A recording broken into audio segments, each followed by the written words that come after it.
कि शेफाली जरीवाला जी की उम्र तो 42 साल थी, सिद्धार्थ शुक्ला 40 साल का था, बॉडी बिल्डर था, शरीर सौष्ठव था, जिम करता था, फिट दिखता था।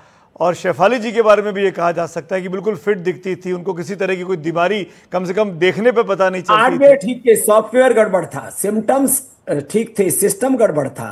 तो ये हमारा स्ट्रक्चर, कैरेक्टर, हार्डवेयर, सॉफ्टवेयर, जो एक होता दिखना, एक होता होना। तो अंदर से हमारा जो ताना बाना है ना, वो मजबूत होना चाहिए। ये जो ऊपर का दिखावा है ना, एक होता दिखना, एक होता होना, इसमें फर्क होता है। बहुत तो बड़ी बात आप कह रहे ये हैं, दिखना और होना। मैं ये इसीलिए स्वामी जी आपसे पूछना चाहता हूं कि क्या कोई प्रकृति को हरा सकता है? क्योंकि एक चीज तो निश्चित है और वो है मृत्यु। जिस दिन आदमी जीवन जन्म लेता है उस दिन उसकी मौत तय हो जाती है, लेकिन उस मौत को डिफाई करने को लेकर आदमी पूरी जिंदगी प्रयास करता रहता है। और अंत में स्वामी जी, बस मैं कंप्लीट कर लूं, अंत में वो आप सुंदर बने रहने के लिए, जैसा आपने कहा, बूढ़ा ना दिखे, जवान दिखे, बाल सफेद ना हो, चश्मा ना लगे, ये तमाम तिकड़ा में करता रहता है। क्या आप प्रकृति से लड़ सकते हैं?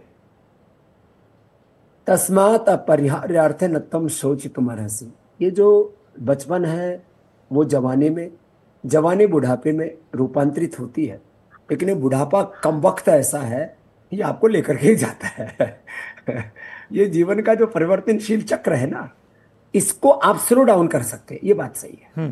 कर सकते। जैसे आप यदि जीवन में पूर्ण संतुष्ट रहते हैं, आपका खान पान पर, आहार विचार पर, फिजिकल बॉडी का जो स्ट्रक्चर होगा, structure, character, hardware, software, symptom, system, दिखना, होना, इसमें जब आपका आहार, जो कि जो फिजिकल स्ट्रक्चर उसका बेस है, रॉ मटेरियल है, विचार जो आपका इमोशनल, देखो फिजिकली बहुत से लोग दरिद्र होते हैं, mentally, emotionally, spiritually, socially, politically, फिर ये दरिद्रताओं की अलग अलग फिर जो है शाखाएं हैं।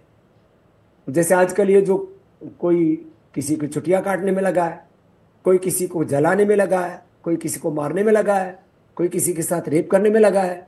अच्छा, चारों तरफ चर्चा हो रही है, ये खून खराबा क्यों हो रहा है, ये युद्ध क्यों हो रहे हैं, आदमी का इतना चारित्रिक वैचारिक पतन क्यों हो रहा है, ये लड़ाई झगड़ा क्यों हो रहा है, ये डिवोर्स क्यों हो रहा है, ये आदमी बेईमान क्यों हो रहा है, ये आदमी पेड़ों को क्यों काट रहा है, ये आदमी जो है प्रकृति के विरुद्ध क्यों चल रहा है, इससे आदमी का हर विचार ठीक क्यों नहीं है।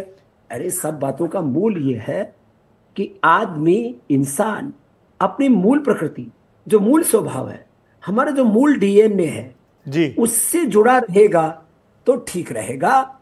और मनुष्य की सहज आयु भी, ये मैं बड़ी बात कह रहा हूं सुमित जी, जरा गौर से सुनिए, मनुष्य की सहज आयु 100 साल की नहीं है, मनुष्य की सहज आयु कम से कम 150-200 साल की है। अब उसमें हमने इतना बोझ लाद लिया अपने दिमाग पर, अपने दिल पर, अपने घुटनों पर, अपने लीवर पर। जो आदमी को 100 साल में खाना चाहिए वो 25 साल में खा पी के बराबर कर देता है। तो आपने अपने शरीर, कैसे इस बॉडी को हील करना, कैसे बॉडी को डील करना, आप एक कंप्यूटर में लेकर के आते हैं तो उसको ऑपरेट करना आता है आपको, अपने आप को कैसे ऑपरेट करना है, कैसे कोऑपरेट करना है, ये आता ही नहीं है। आदमी यदि ठीक ठाक चलता रहे तो ये बात सच है कि 100 साल तक बूढ़ा नहीं होगा। स्वामी